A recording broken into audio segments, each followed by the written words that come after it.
Psoriasis এটা একটা স্কিনের সমস্যা যেটা ছোঁয়াছুঁয়ি রোগ নয়।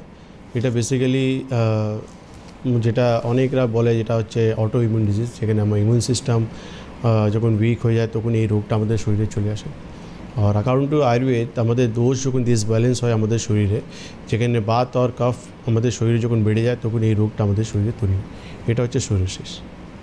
এটার হওয়ার কি কোনো নির্দিষ্ট জায়গা আছে নাকি না শরীরের যে কোনো জায়গায় হতে পারে?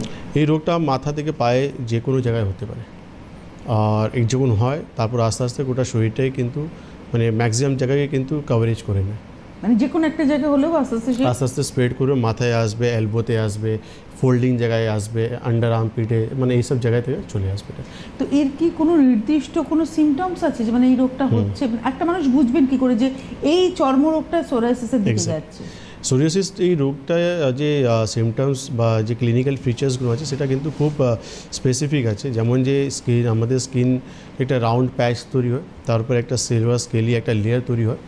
ওই লেয়ারটা যখনই ইচিং করতে পেশেন্ট যখনই রিমুভ করে দেয় তখনই ওখানে পিন পয়েন্ট ব্লিডিং হয়, যাকে আমরা অক্সপেসিয়াস সাইন বলি যে হ্যাঁ এই পেশেন্টটা এই রোগটা হচ্ছে সোরিয়াসিস।